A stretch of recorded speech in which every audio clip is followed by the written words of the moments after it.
साथ में आइए ना भाई, जो बात करना है अभी बताए तो कल तक क्या रहेगा।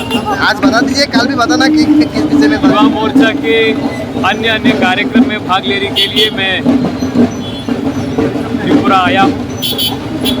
इतने सारे कार्यकर्ताओं के स्वागत और इस प्रकार से उन्होंने प्रेम प्रकट किया है, इससे मैं बहुत संतुष्ट हो चुका हूँ।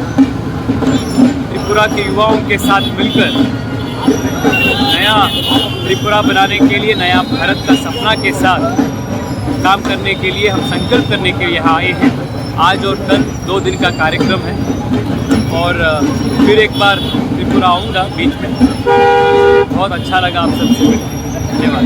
कुछ दिन पहले यहाँ का निर्वाचन है, उस विषय में युवा मोर्चा की कर्मी के साथ बातचीत होगा। कुछ दिनों के बाद यहाँ पर निर्वाचन है, इलेक्शन है, बाई इलेक्शन निर्वाचन है, तो उस विषय में कुछ बातचीत होगा। काफ़ी सारे चुनाव के संबंधित इश्यूज पे, ऑर्गेनाइजेशन इश्यूज पे चर्चा होगी। जब आज कल 2 दिन के कार्यक्रम समाप्त होगा, उसके बारे में मैं आपको डिटेल में बताऊँगा।